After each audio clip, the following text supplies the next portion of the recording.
A nossa proposta hoje é de falar sobre um termo que é muito usado no movimento espírita, mas porém muito pouco compreendido.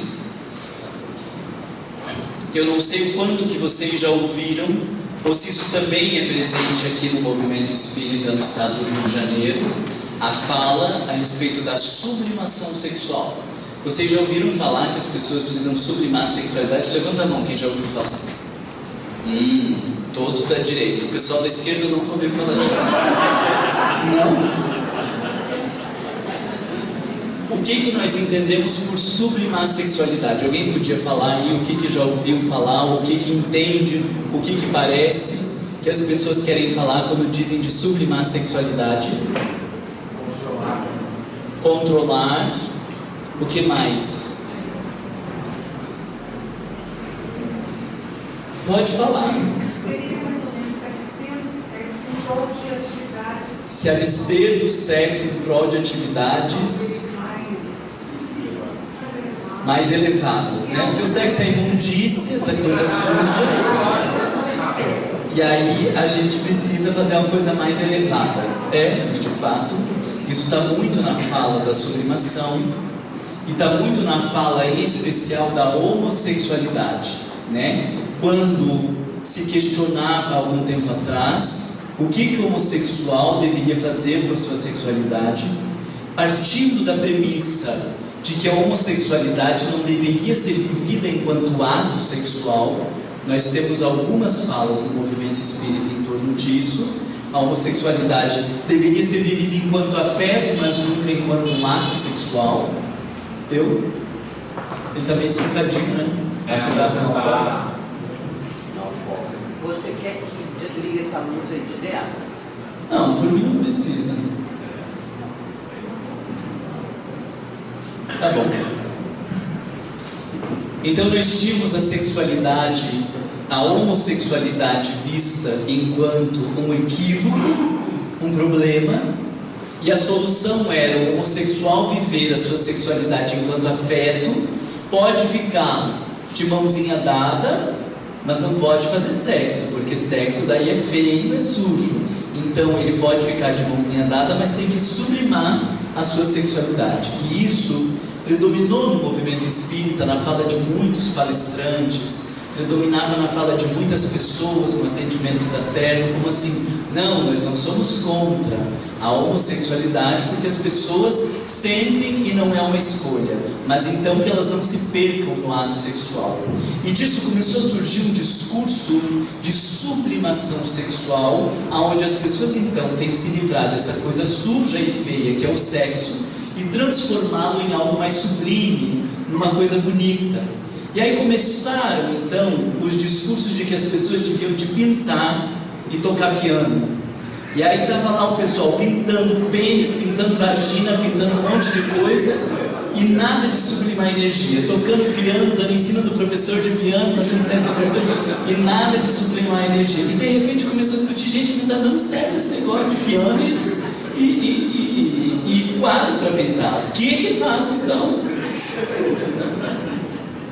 E aí no meio dessa situação constrangedora, eu fui estudar sobre sublimação, porque lá na nossa regional nós temos um grupo que faz aprofundamento e discute casos complexos de atendimento fraterno.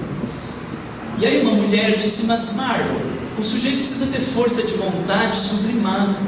Eu falei, meu Deus, agora ainda é um incompetente que não tem força de vontade, então por isso não consegue sublimar. Além de pervertido, é incompetente. Eu digo, gente do céu, não estou gostando disso. Eu falei, então a gente podia fazer um negócio. Vamos propor, se sublimar é tornar sublime, é uma coisa bem linda, vamos propor todo mundo sublimar a sexualidade? Homossexual, heterossexual, todo mundo que já procriou ou que não vai procriar e que não tiver a intenção de procriação, vamos todo mundo sublimar. Daí a mesma que falou, disse, daí nós vamos ter um problema lá em casa. Eu digo, não, mas convence o teu marido, do mesmo jeito que você está tentando me convencer o pessoal da equipe que tem que sublimar, também convence de que é uma coisa linda, vai ser uma coisa maravilhosa e que a gente vai terminar tudo sublimado e vai para o céu. E aí comecei a estudar, porque sou psicólogo, esse termo vem da psicanálise de Freud, e aí eu fui falar aonde que Freud fala de sublimação de verdade, o que que ele fala a respeito da sublimação. E quando eu fui fazendo algumas pesquisas e refletindo sobre esse conceito, eu me assustei, porque a mesma perspectiva que nós temos, a perspectiva que nós temos de sublimação enquanto uma indicação terapêutica, você tem que sublimar a sua sexualidade, não estava presente em Freud. E aí começou a gerar uma confusão na minha cabeça, porque em nenhum momento Freud falou de sublimação enquanto uma indicação terapêutica. Você tem problema na sexualidade, sublima que a coisa vai funcionar. E fui lendo, relendo, estudando e buscando, e em nenhum momento achei isso. E aí comecei então a pensar a respeito da sublimação enquanto um discurso repressivo presente nos meios religiosos. Esse discurso repressivo presente nos meios religiosos, ele denuncia a nossa dificuldade de falarmos a respeito da sexualidade, independente de homo ou de heterossexuais. É claro que ele acabou predominando na homossexualidade, porque a heterossexualidade, como um evento comum, já estava silenciada, ninguém fala disso. As mulheres têm que se submeter ao sexo, o homem quer mais sexo do que a mulher, ela tem que cumprir com o seu papel, e aí fica uma vida sem graça e vai levando. E depois de 20 ou 25 anos de casado, é comum que o homem procure outras mulheres, e tem algumas que vão dizer, graças a Deus, até que foi procurar fora, porque daí a gente tem que ficar mais se submetendo a esse negócio, pode dormir tranquila, e daqui a pouco está cada um no seu quarto, e a coisa um horror, mas ela não aparece na nossa sociedade. O número de pessoas que dormem em quartos separados é muito maior do que a gente imagina. O número de casais que têm uma relação sexual insatisfatória é um número absurdo. E daí nós vamos descobrir quantos problemas nós temos na área da sexualidade que não aparecem. Eu vou ser repetitivo para algumas pessoas que estavam à tarde, mas acho que isso é inevitável porque temos que falar de algumas questões.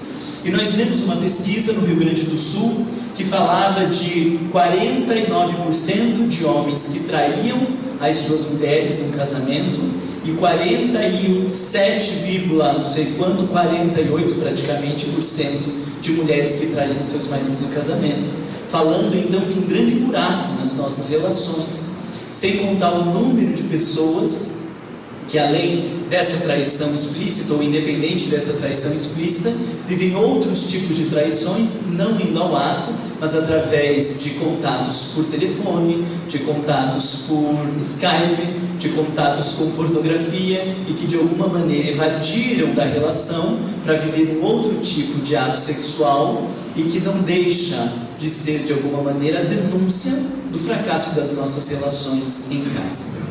E aí nós fomos descobrindo que esse problema ele é muito maior nos meios religiosos, porque falar de sexualidade vinculado ao discurso de Deus, ao discurso da igreja, ou vinculado ao discurso de espiritualidade, parece que é uma heresia.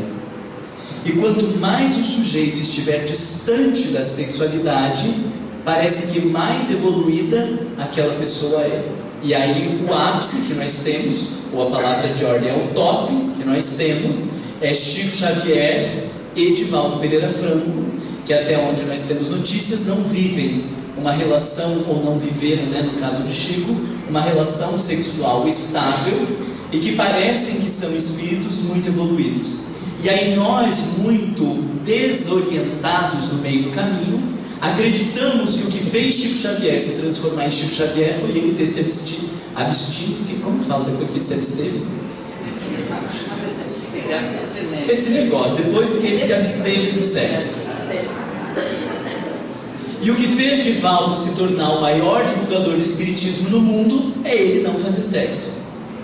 Boa essa conclusão? Aí, o pessoal mais atrapalhadinho no meio do caminho já pensou, se eu não fizer sexo igual o Chico, já estou, eu e ele lá. Se não fizer sexo igual o Divaldo, já estamos lá, depois que ele morrer, já assumimos o lugar de melhor palestrante do mundo. Acreditando que o que transformou essas pessoas no que elas fazem foi o fato de se absterem da questão sexual. e não entenderam a lógica da sublimação. Então, eu quero trazer para vocês algumas colocações a respeito de Freud, em especial relacionando com as nossas reflexões na doutrina espírita, para que a gente entenda o conceito de sublimação e perceba que sim, Divaldo Pereira Franco e Chico Xavier sublimaram a sexualidade, mas a grande diferença que nós temos para pensar é o que é sublimação e o que é repressão sexual, porque o nosso discurso de sublimação traz embutido uma postura de repressão sexual. E nós vamos entender que sublimação não tem nada a ver com repressão. Como essa discussão é um tanto delicada, eu queria que vocês se sentissem muito à vontade para fazer perguntas, questionamentos ou colocações, porque eu prefiro não passar todos os slides, mas ficar claro para vocês, do que passar todos os slides e não ficar claro, do que passar poucos slides e vocês então entenderem melhor. Vocês se sentem à vontade de levantar a mão e fazer pergunta, nem que seja para dizer, Marta, eu não estou nem sabendo que pergunta que eu quero fazer, de tão confuso que está esse negócio, para eu poder explicar melhor. Pode ser? A gente tem até 10h30 hoje, então há tempo para a gente ir discutindo, tá? Vocês não sabiam que era até 10h30? Primeira pergunta então para vocês. Quem aqui trouxe sua sexualidade? Levanta a mão para eu dar uma olhada. Poucos. Os outros fizeram o quê?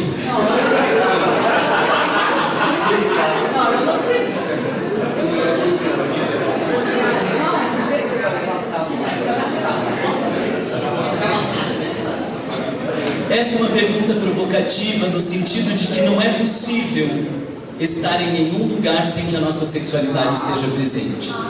Na reunião mediúnica, no passe, na palestra, em todos os lugares, a nossa sexualidade está presente.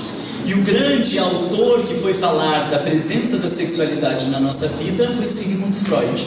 E ele começa a fazer suas teorias a partir de 1900, mas veja bem, 1900 nós estamos falando de mais de 100 anos atrás. E ele vai dizer que o ser humano é movido pela sexualidade. Quando o palestrante está aqui à frente fazendo uma apresentação, há muito de sexualidade no palestrante. E as pessoas, quando adoram o palestrante, elas também estabelecem com esse palestrante um vínculo sexual. Mas o grande boom que Freud trouxe para a nossa sociedade é de falar que num bebê, na sucção do seio da mãe, há ali desejo sexual, há ali prazer e excitação. No mamar da chupeta, há também desejo sexual de uma zona erógena, que é a boca, assim como do pênis e do ânus, que são zonas erógenas. E Freud vai falar do desenvolvimento da sexualidade partindo da infância e tentando explicar que todos os transtornos mentais na fase adulta, eles decorrem de algum tipo de interrupção ou de não vivência consciente e canalização da sexualidade nesses primeiros anos de vida. Mas se falar de sexualidade hoje em dia já é tão difícil, pois vocês imaginem qual foi o impacto de Freud na sociedade europeia dos anos de 1900. Sem dúvida nenhuma, ele foi tratado pela maioria das pessoas como um homem problemático na área da sexualidade, como se tivesse alguma disfunção ou alguma perversão, porque ele veio falar em mim e em você. O que nos direciona, o que nos aproxima, o que nos vincula, o que nos faz viver é o desejo sexual. E aí as pessoas se horrorizaram, porque nós temos ainda uma perspectiva de que a sexualidade tem a ver com pênis e vagina, de que a sexualidade é algo que se acontece dentro de um quarto escuro. E Freud trouxe um olhar completamente diferente, de que sexualidade é uma energia que aproxima as pessoas, que nos vincula uns aos outros, que nos faz querer viver, que nos faz desejar fazer e realizar projetos, e traz ele para um conceito muito mais amplo, que nós ainda não conseguimos entender. E por conta do não entendimento disso, nós caímos no discurso barato de sublimar a sexualidade, como se fosse um problema, algo sujo e equivocado que o sujeito precisa se livrar. Até aqui tudo bem para vocês?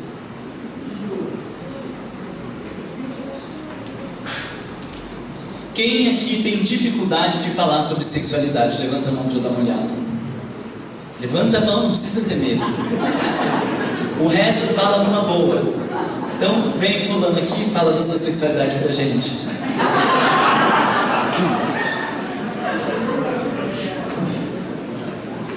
Eu estava lendo um livro, eu estou lendo um livro sobre fantasias sexuais. E ele nos fala que há 20 anos atrás era um tabu nós falarmos sobre determinadas fantasias sexuais.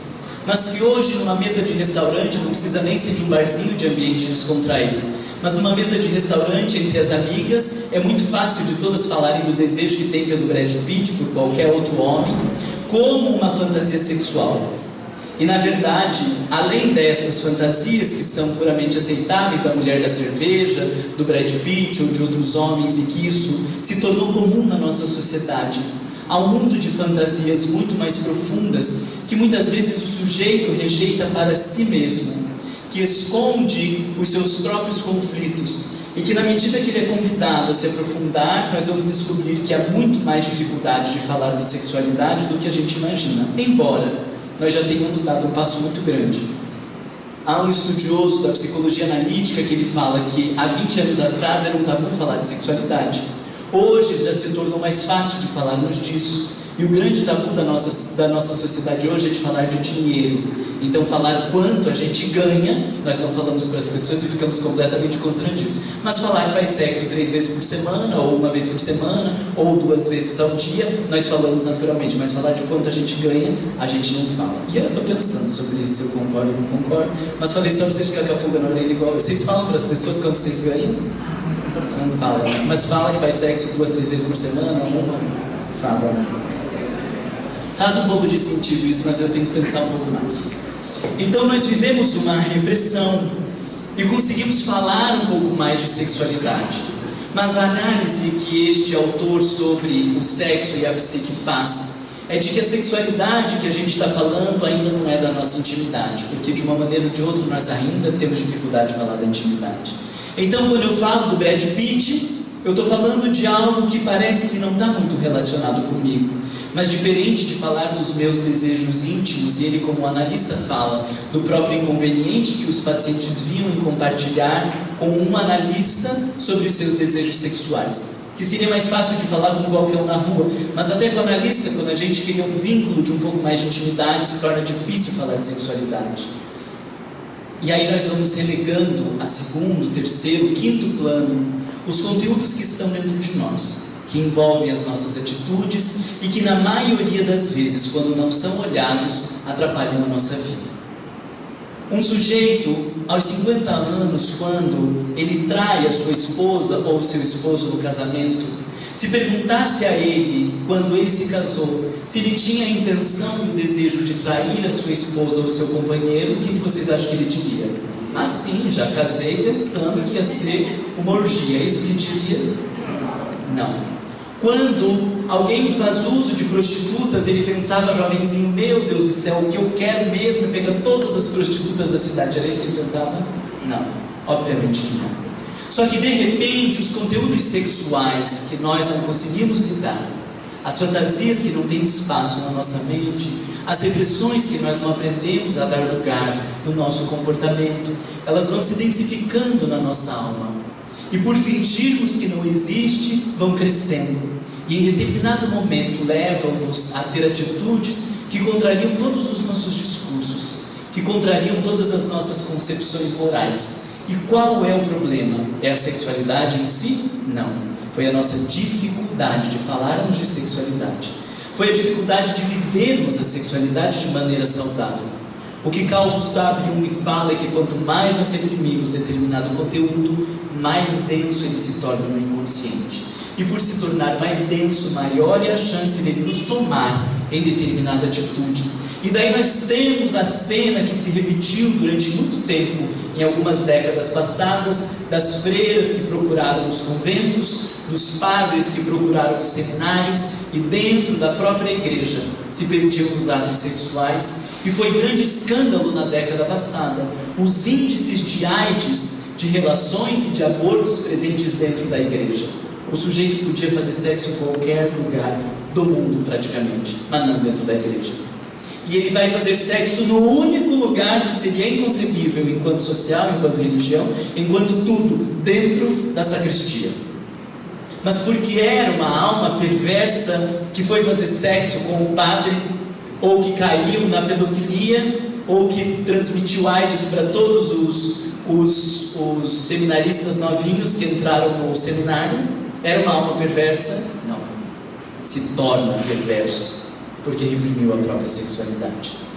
E depois de um tempo, Manuel Filomeno de Miranda, espírito, que psicografou pelas mãos de Divaldo Pereira Franco, começou a trazer esse tema para o movimento espírita.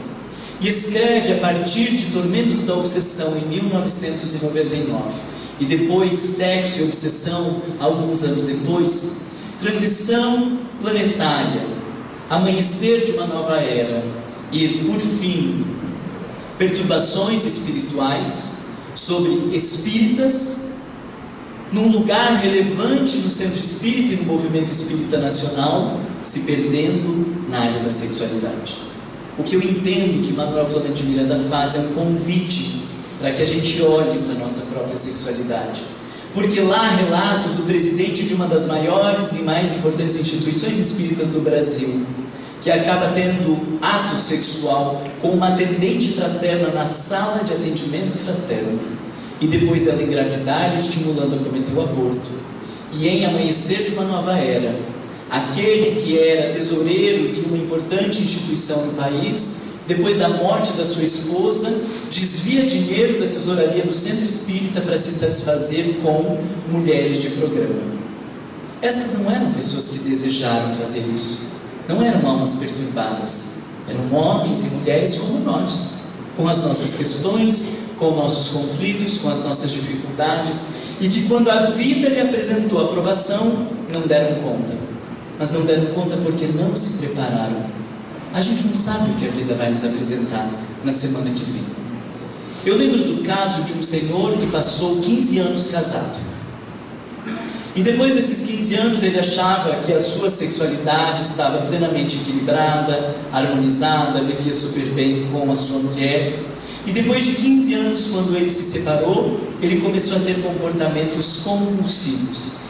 E dizia que às vezes, numa noite, ele passava a noite inteira ou indo em bares procurando mulheres, e quando não conseguia, ia para prostíbulos ou em determinados aplicativos tentando marcar sexo casual. E em determinado momento ele se assustou, porque às vezes ele dizia: eu não vou entrar hoje no aplicativo, ou eu não vou sair. E aí ele estava dormindo, e lá pela 1h da manhã ele acordava e entrava no aplicativo. Se não encontrasse ninguém, ele ia nos bares ou ia nos prostíbulos, e só terminava sua noite depois de um ato sexual. E o seu susto é porque ele acreditava que a sua sexualidade estava em ordem, vivia uma relação harmônica com a sua esposa, até que quando separou, a sua sexualidade vem a ser posta em provação. E quando aparece a provação, o sujeito é obrigado a descobrir que ele não tinha dado conta da sua sexualidade, ela estava apenas abafada. Abafada por uma relação insatisfatória, por um casamento sem graça, por uma relação sexual medíocre. E quando então ele se vê solto, como era a sua colocação, ele vai descobrir que todas as suas questões lá da juventude, que ele achava que tinha dado conta, agora estavam resolvidas e não estavam. Nós não sabemos o que a vida vai nos oferecer. Nós não sabemos quais são os desafios que a sociedade vai nos oferecer. Nós não sabemos quais são os temas que nossos filhos ou nossos netos vão nos suscitar. Não sabemos quais são os conflitos do nosso esposo ou da nossa esposa. E se não estivermos bem com a nossa própria sexualidade, as coisas tendem a desandar de maneira grave. E quando envolvem outras pessoas, além de nos atrapalharmos, nós acabamos atrapalhando a vida de outras pessoas à nossa volta. Então falar de sexualidade para nós se torna algo essencial. Porque o fato de eu não fazer compulsões, o fato de eu não viver extremas repressões, o fato de eu não ter aparentemente problemas na área da sexualidade, não quer dizer que ela esteja bem, que ela esteja organizada ou elaborada dentro de mim. Ela pode apenas estar silenciada. Assim como é muito fácil não roubar quando não estou no meio político. E a gente olha os políticos roubando para lá e para cá, um bando de sem vergonha, que nunca leu o Evangelho, que não sabe o que vai acontecer na próxima encarnação. Mas daí nós vimos políticos espíritas que foram para a política para fazer diferença e construir um mundo melhor, e que depois de alguns anos estavam envolvidos, como muitos políticos, na corrupção. Porque é muito fácil manter-se bem quando a nossa vida não foi posta à prova.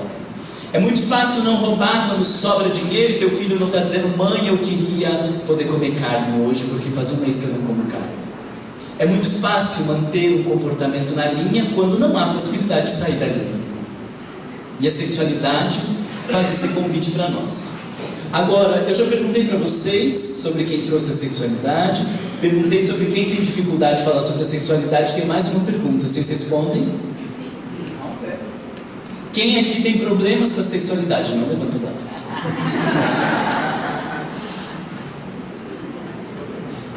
Mas essa pergunta é para que a gente pense o que são problemas na área da sexualidade. Porque na nossa cabecinha pequena, problema na área da sexualidade é do moço que faz uso da prostituição, que fica na internet vendo pornografia, da ninfomaníaca. Estes têm problema na área da sexualidade. De resto, nós não temos.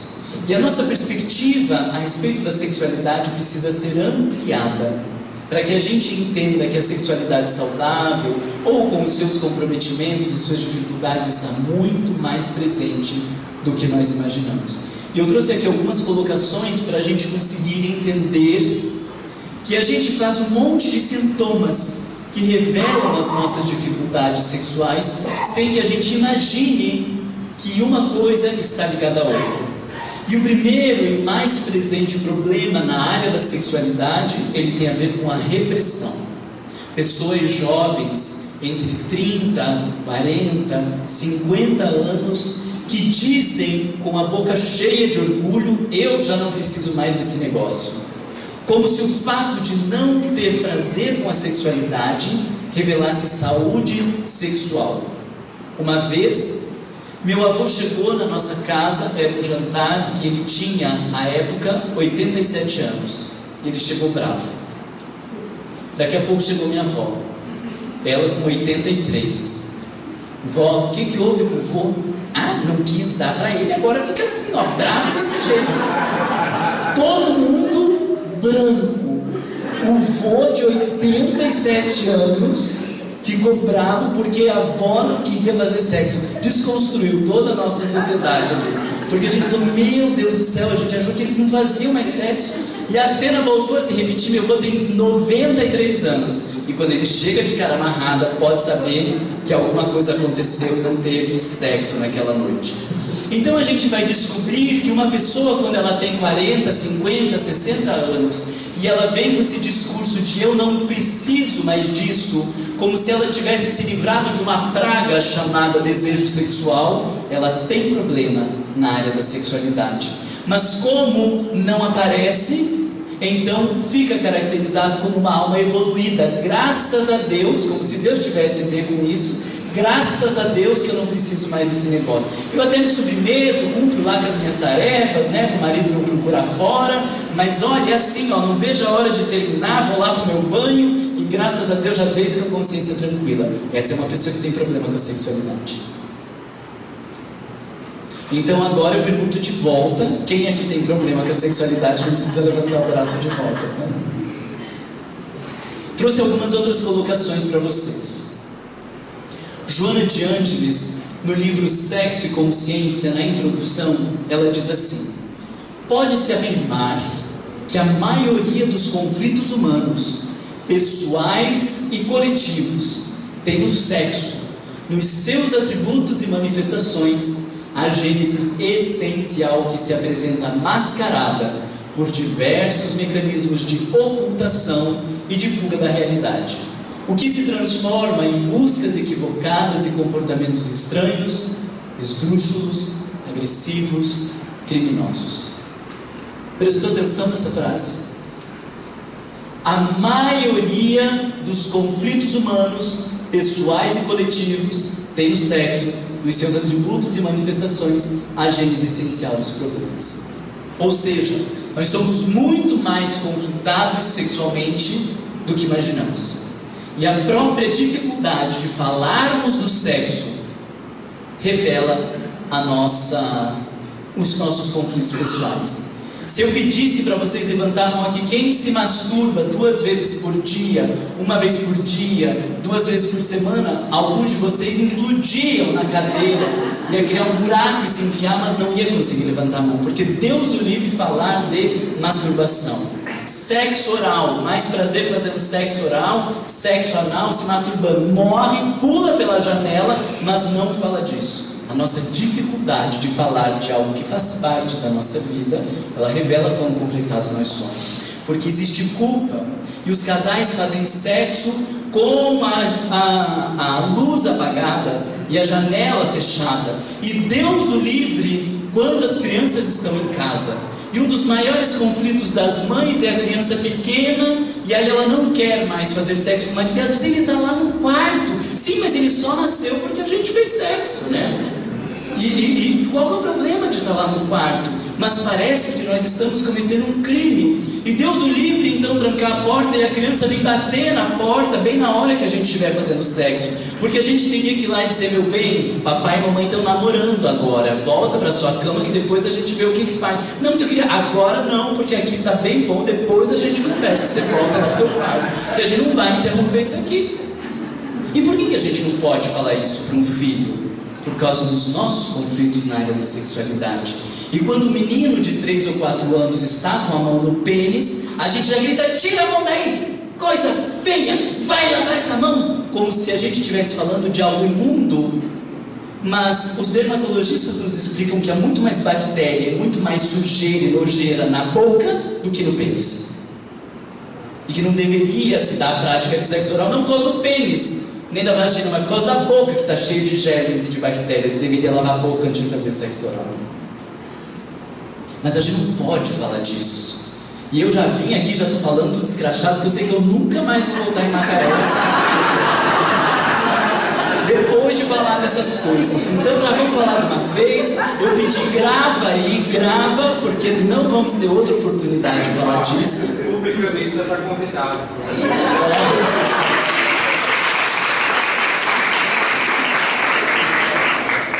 Porque faz parte da nossa vida.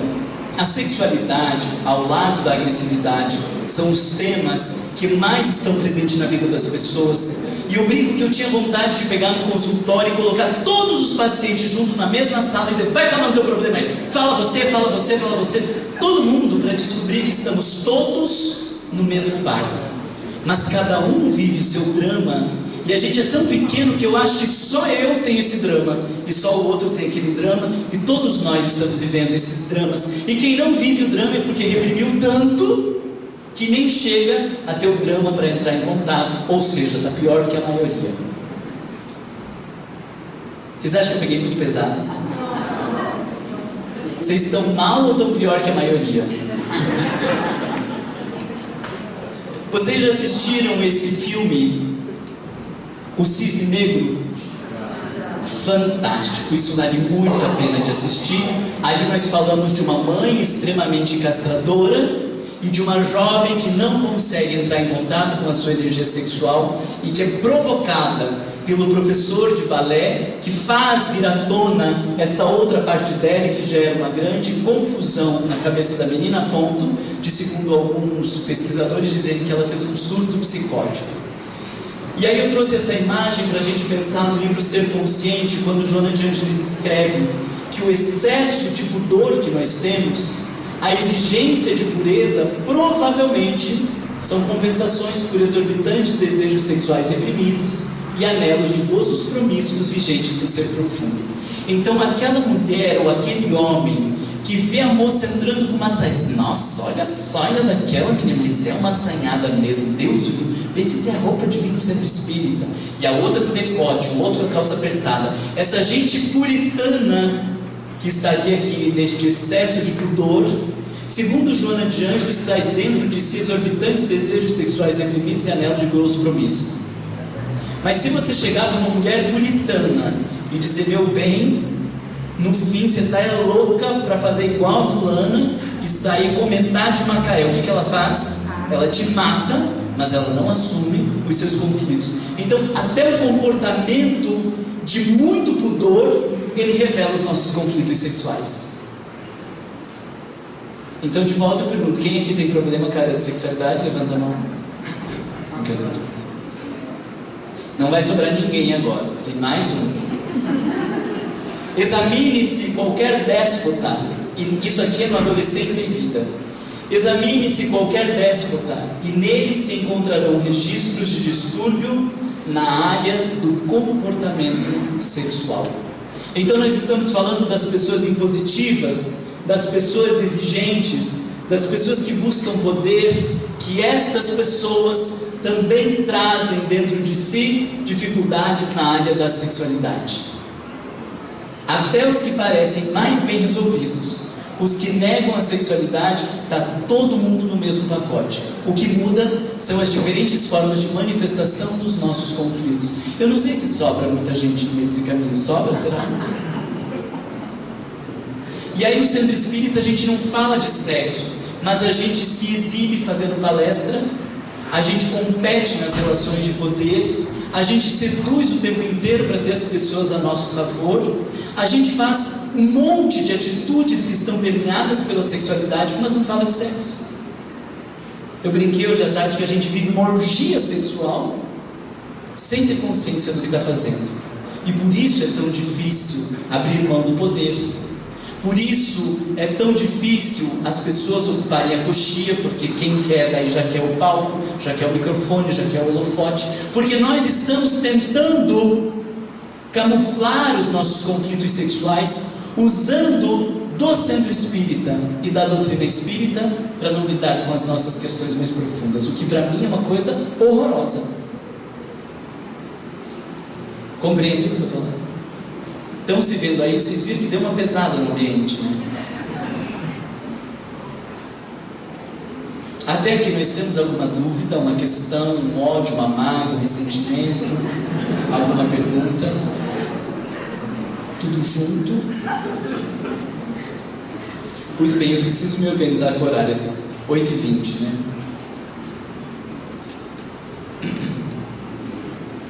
Então eu vou pular e vamos pensar um pouco sobre a sublimação para ver se a gente consegue construir um raciocínio. Freud, em 1908, ele escreve: a pulsão sexual ou o desejo, essa energia que nos movimenta, ela põe à disposição do trabalho cultural quantidades de força extraordinariamente grandes, e isso graças à particularidade especialmente acentuada nela, de poder deslocar o seu alvo sem perder quanto ao essencial a sua intensidade. O que Freud concluiu é que existiam pessoas na sociedade, como Michelangelo, várias outras personalidades voltadas para a arte e para o grande desenvolvimento cultural, que não tinham o desejo do ato sexual regular como muitas outras pessoas, ou a maioria das pessoas tinham. E ele começou a pensar, porque veja, Freud faz todos os seus estudos a partir da repressão. Ele foi estudando, Freud era neurologista, e ele foi estudando mulheres que tinham uma paralisia na perna, e fazia os exames e não tinha problema nenhum naquela perna, mas ela não conseguia andar. Mulheres que tinham problema na fala, faziam os exames da dimensão física e não tinha nenhum problema na área da fala, mas não conseguiam falar. E daí ele começou a perceber que, independente das condições físicas, o que fazia com que aquelas mulheres perdessem o movimento das pernas, da fala, ou entrassem em outras crises histéricas, eram desejos sexuais reprimidos. Energias que o sujeito não permitia vir à consciência, e essa energia que não se manifestava na consciência fazia algum sintoma no corpo físico, fazendo com que o sujeito se obrigasse a pensar o que estava acontecendo dentro dele. Hoje, as pessoas não fazem mais crise de parar de andar com a perna. Vocês conhecem alguém aí que não está andando com a perna? Não. Mas conhecem alguém ansioso? Hã?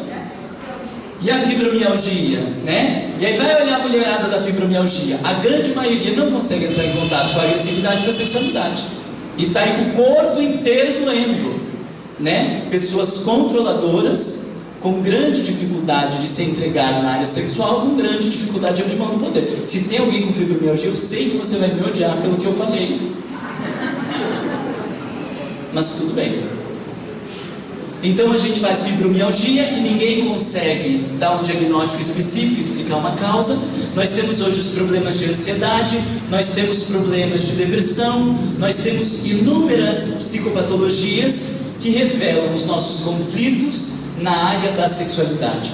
Mas Freud começa a estudar o que na época se chamavam de histéricas. E foi descobrir que quando o sujeito reprime a sua sexualidade, essa energia vai se manifestar de alguma maneira, fazendo com que o sujeito olhe para a sua sexualidade reprimida.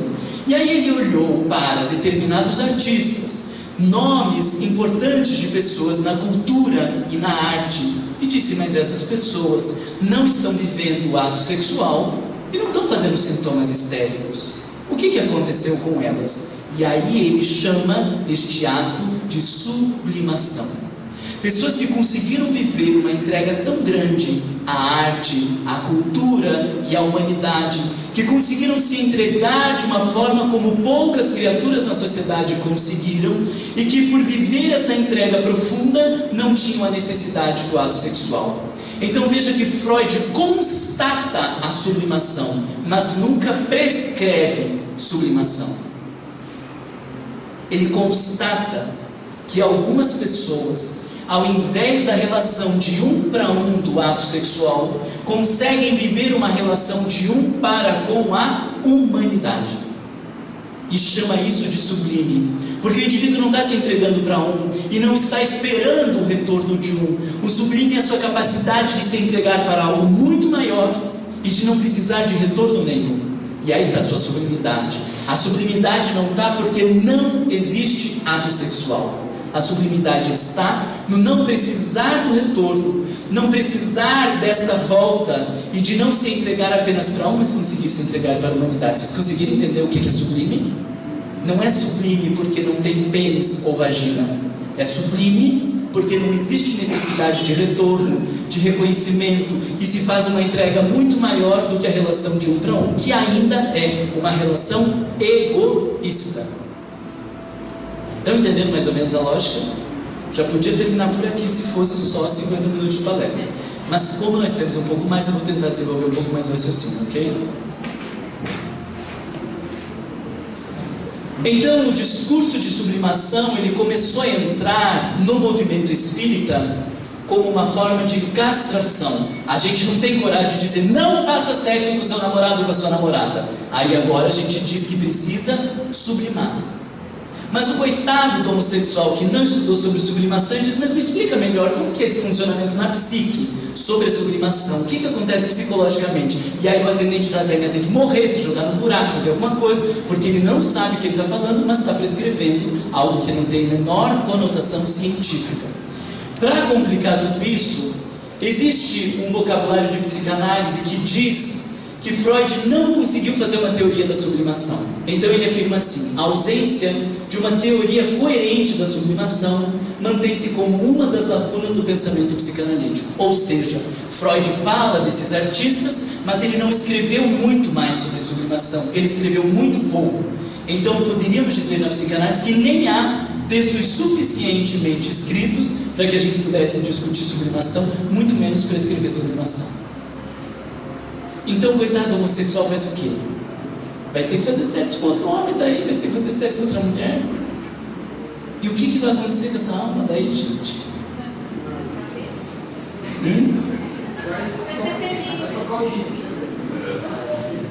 Se você ficou pensando: nossa, é verdade, né, Marlon? Vai estudar. Tá? Se você não conseguiu contrapor o meu pensamento, pelo amor de Deus, vai estudar. Porque nós já temos hoje muitos autores falando sobre a homossexualidade, sobre essas questões da energia, mas não são autores como Marlon Rickdal, que é psicólogo, mal resolvido com seus problemas e veio fazer palestra pelo Brasil para falar disso. Nós estamos falando de Emmanuel, André Luiz, Joana de Ângeles, Manuel Flamengo de Miranda. Para mim, estes quatro são considerados um dos quatro mais importantes autores do movimento espírita. Há pessoas que dizem não há uma teoria sobre homossexualidade no Espiritismo. Mentira, há sim. E ela começa com Allan Kardec em 1857, quando ele escreve que casamento, lá no capítulo 3, se não me falha a memória da Lei de Reprodução, no Livro dos Espíritos ele fala: o casamento, ou seja, a união entre dois seres, é contrária à lei divina. E na pergunta já está um conceito implícito, porque Paulo, em muitas das suas cartas, dizia: o casamento, ou seja, a união entre homem e mulher. Allan Kardec poderia ter escrito a união entre homem e mulher. Não existia homossexualidade em 1857? Pelo amor de Deus, é óbvio que existia. E por que ele não restringe o casamento à união entre homem e mulher? No meu ponto de vista, é porque ele já subentendia, como um grande educador, a possibilidade do casamento entre dois homens ou entre duas mulheres. O único posicionamento claro, contrário a algumas práticas que estamos discutindo na nossa sociedade no Livro dos Espíritos, é em relação à poligamia, a mais de um parceiro. Porque embutido na poligamia existe aí uma postura egoísta, onde eu quero ficar com a melhor parte de cada um. Então a gente pega uma partezinha boa aqui, a hora que a parte fica chata, pega outra partezinha boa aqui. A hora que fica chato, pega outra partezinha boa aqui. E eu não quero pegar o pacotinho inteiro, eu quero ficar só com a parte doce, mas não quero ficar com a parte salgada. E isso é a nossa incapacidade de ceder, a nossa incapacidade de disciplinar os nossos impulsos, a nossa incapacidade de rever as nossas relações, de que nem tudo vai acontecer do jeito que a gente quer. Então sim, no Livro dos Espíritos nós temos muito bem demarcado que a poligamia é uma recrudescência do egoísmo, porque se eu amo esta pessoa, eu vou ter que abrir mão da satisfação de determinados desejos, e isso faz parte do desenvolvimento moral. A criança que não aprende a abrir mão de determinados desejos cresce com graves transtornos mentais. Alguns deles se transformam em psicopatas e não conseguem avaliar o prejuízo que vai gerar para o outro, porque ele está centrado apenas no próprio desejo. Isso se chama transtorno mental. Aprender a abrir mão de determinados desejos faz parte da saúde mental do ser humano. Mas se ele abre mão de todos os seus desejos, ele também não dá conta da vida. Porque o grande desafio é encontrar este equilíbrio entre aonde eu preciso ceder e aonde eu preciso fazer a coisa acontecer. Há casamentos completamente insatisfatórios, aonde eu preciso abrir mão de determinada situação para ir em busca dos meus desejos. Há pessoas que depois que se separam ficam mais novas, ficam mais bonitas, mais dispostas, e você fala: meu Deus do céu, ela estava morta dentro daquele casamento.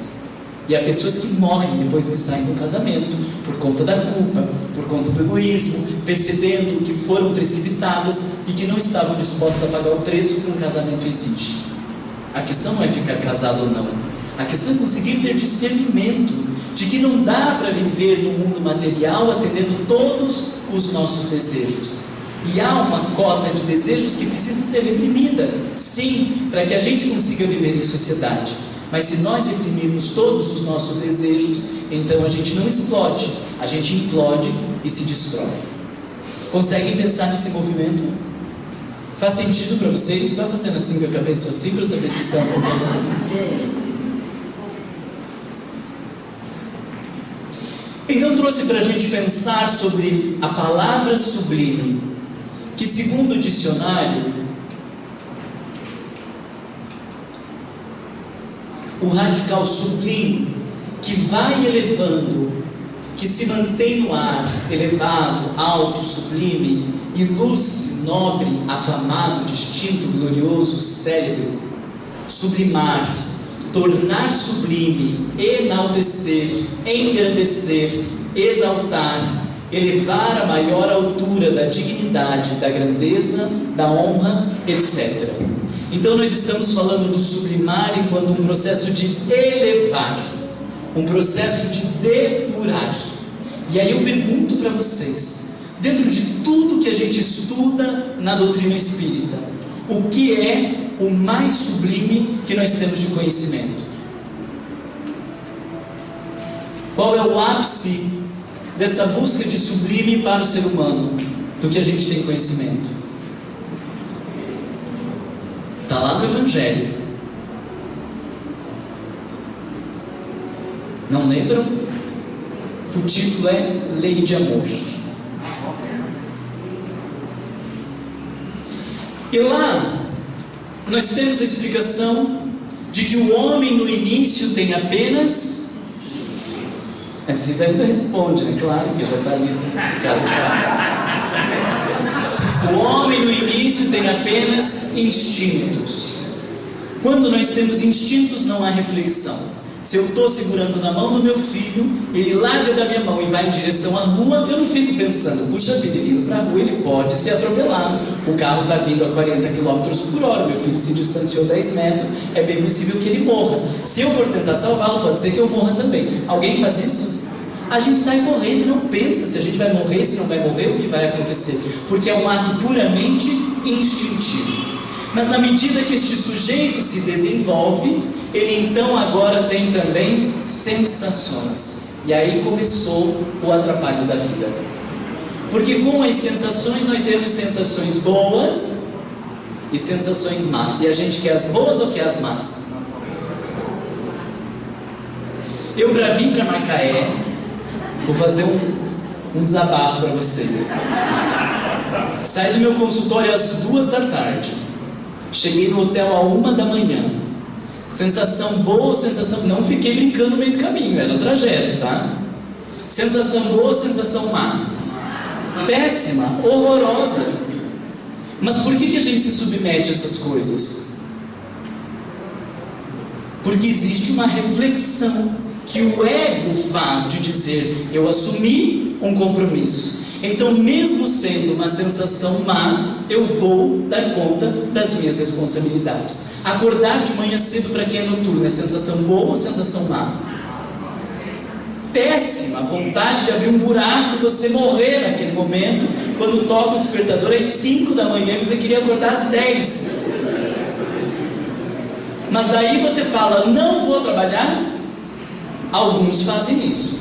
E aí eles têm problema na estruturação egóica, daí não vai dar tempo de discutir isso. Mas espera-se que um ser humano normal diga, mesmo odiando acordar cedo, eu tenho um compromisso, eu vou trabalhar porque eu preciso do trabalho para pagar as minhas contas, e o dia que eu arrumar um trabalho onde eu possa acordar às 10 da manhã, eu vou trabalhar louco de feliz, mas por hora eu preciso me submeter a isso. É uma sensação má, mas que a gente se organiza egoicamente porque tem uma estrutura psíquica que nos ajuda a separar o que é importante do que não é, o que é necessário do que não é. E isso começa a se desenvolver quando surge um ego dizendo, ok, vamos então fazer isso ou fazer aquilo. O animal não consegue fazer esse tipo de planejamento.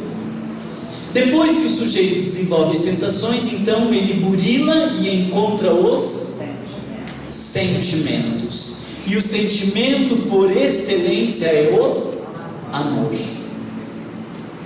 Então, segundo a doutrina espírita, o que existe de mais sublime na escala do desenvolvimento humano é o amor. Sublimar a sexualidade por essa perspectiva não tem a ver com viver ou não viver a sexualidade, tem a ver com vivê-la com amor. E aí é onde nós fazemos uma revolução para pensar sobre a homossexualidade.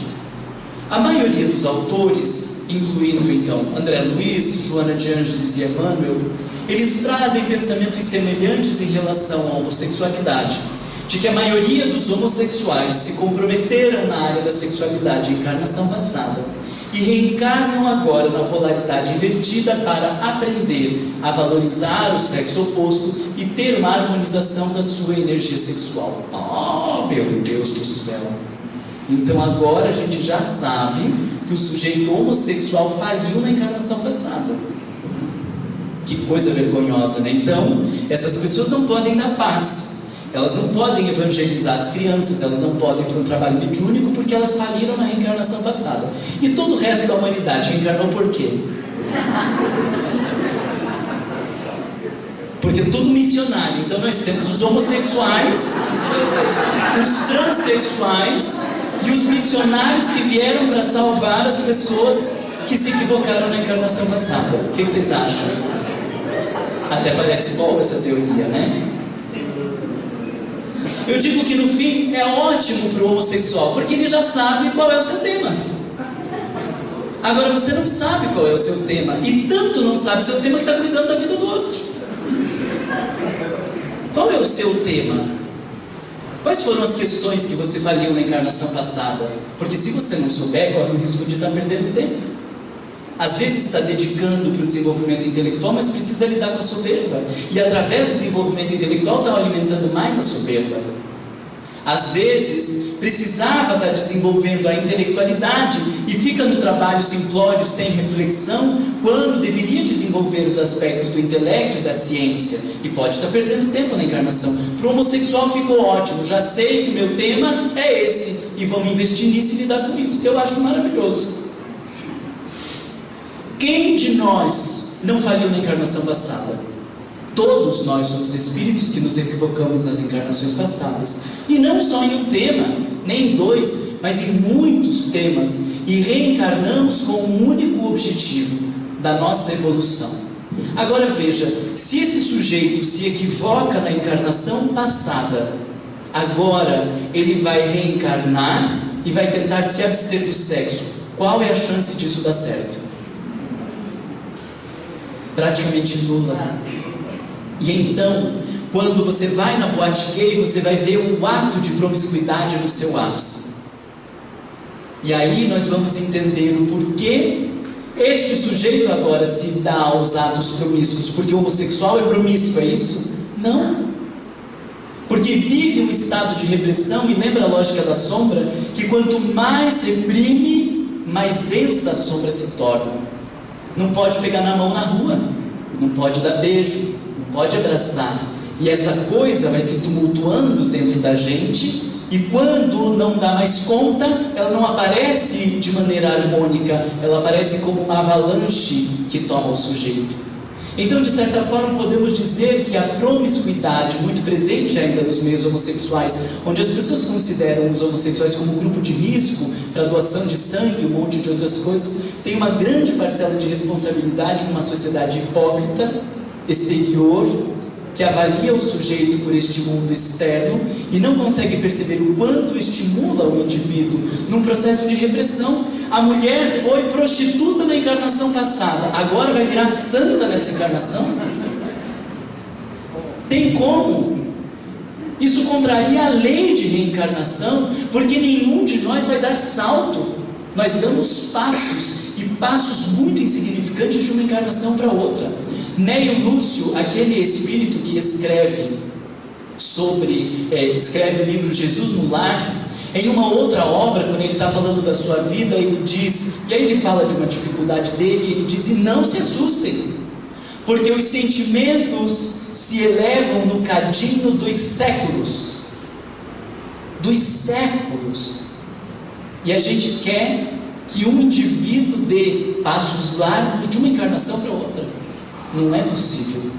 Então a gente vai entender que o grande desafio, independente da homo ou da heterossexualidade, é a vivência do amor. De um amor que pode estar no casamento e que pode estar fora do casamento. De um amor que pode estar na separação, que pode estar em mil possibilidades. Porque aquele indivíduo que antes fazia uso da prostituição e hoje ele não paga mais alguém para ter sexo, mas tem uma vida que nós consideraríamos uma vida vulgar, porque faz sexo com 2 ou 3 ao longo da semana, ele teve um avanço? Muito possivelmente sim. Porque antes, quando ele pagava, ele desconsiderava por inteiro a pessoa, fazendo uso do corpo daquela pessoa, ou seja, uma desconsideração plena. Eu te pago para você me dar prazer. Então agora eu consigo enxergar que não há dinheiro no mundo que deveria ser usado para fazer alguém se submeter ao meu prazer. E agora eu faço sexo com 2 ou 3 numa semana, numa tentativa de respeitar a pessoa. Aí houve sublimação. E eu posso estar num casamento estável, aonde quando eu quero, tem que ter sexo. Independente de envolver, de seduzir a pessoa, de ter um movimento no sentido de despertar também o seu desejo, porque eu acho que é obrigação ele ou ela querer fazer sexo comigo, e aí há promiscuidade, vulgaridade e prostituição. O estudo da psicologia nos ajuda a sair dos discursos prontos para olhar a intimidade do ser. Porque olhando por fora pode parecer um homem vulgar ou uma mulher vulgar, mas numa busca por sublimidade, tentando encontrar o amor da sua vida. E numa relação aparentemente estável, pode ter prostituição e vulgaridade da mulher que não se separa porque não quer abrir mão dos bens.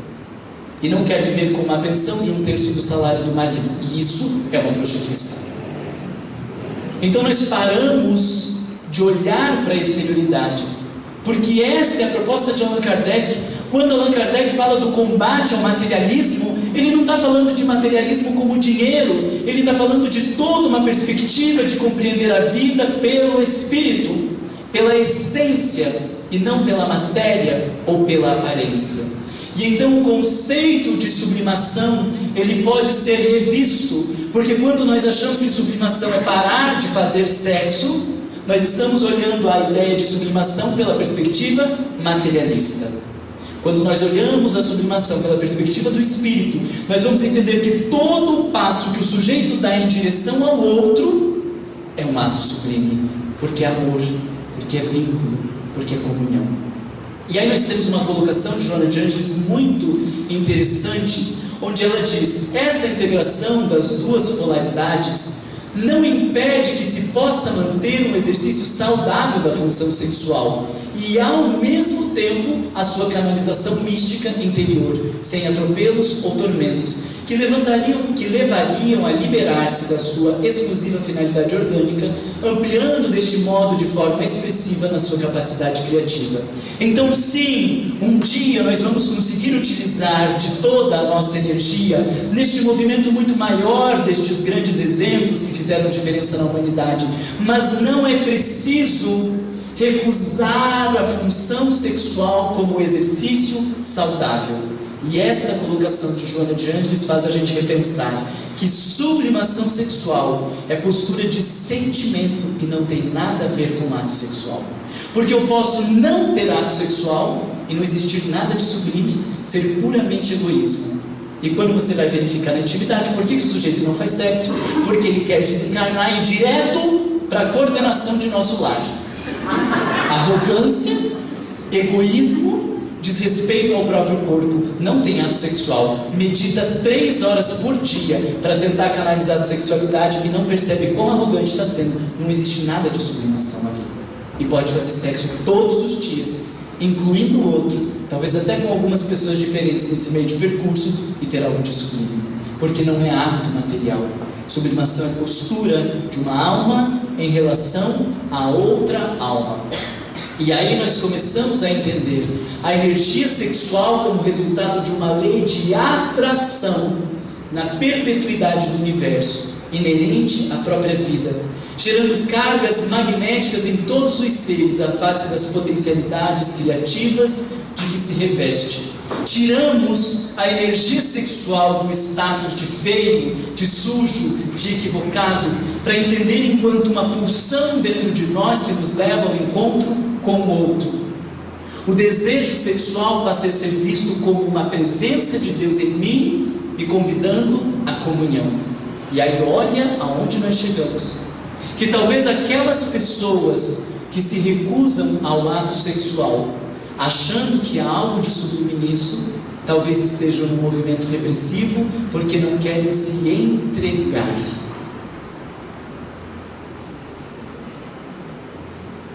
E aí está a harmonia ou desarmonia do sujeito. A dificuldade de viver o sexo, ela não fala apenas do ato sexual. A grande maioria de nós que temos problemas na área da sexualidade fala da dificuldade de nos entregarmos, da dificuldade de doar-se, da dificuldade de se ver exposto, vulnerável, cedendo ao outro. Nós não estamos falando de ato sexual, nós estamos falando de egoísmo. Nós estamos falando do sujeito centrado em si, que não consegue abrir-se, que não consegue enxergar o outro. E aí não falamos só do ato sexual, da repressão do ato sexual, porque há um grande número de pessoas caminhando então para a prostituição ou para o uso da internet, para a masturbação descomprometida, que também é o ato egoísta. Porque quando eu estou com a prostituta, eu não preciso me preocupar em satisfazê-la, ela está sendo paga para isso, e eu procuro apenas a minha própria satisfação. E quando eu estou na masturbação ou na internet, eu não preciso pensar no prazer do outro, eu penso apenas no meu próprio prazer, viro as costas e está tudo pronto. E para uma relação a dois, nós temos ali um convite para que o sujeito saia da postura egocentrada e inclua no seu prazer o outro. E por isso é tão difícil uma vida sexual equilibrada. Não é por causa do sexo em si, mas é pela nossa incapacidade de amar. As pessoas que vivem a sua sexualidade de maneira harmônica não são assim por causa do ato sexual, mas porque conseguiram dentro de si desenvolver a capacidade de enxergar o outro, de perceber o outro, de confiar e de se doar ao outro. Não estamos falando de ato sexual, nós estamos falando de transformação moral. E aí nós vemos o quanto falar de sexualidade se torna importante nos centros espíritas, porque como vimos desenvolvendo hoje à tarde, a sexualidade é uma grande forma de autodescobrimento, e aprender a viver a sexualidade, uma relação verdadeira, é um grande recurso de transformação moral. Deixo para vocês o desafio de olharmos para a sexualidade não enquanto ato físico, mas enquanto movimento de uma alma em direção a outra alma, encontrando a sublimidade não apenas no gozo, mas no prazer de estar com alguém, no prazer de enxergar alguém e de poder ser algo a alguém. E aí então, nós não estamos mais falando do materialismo, mas do desenvolvimento espiritual, onde Deus nos coloca em corpos físicos, para que através da experiência física, a gente consiga desenvolver as potências da alma. Pela atenção de vocês, muito obrigado.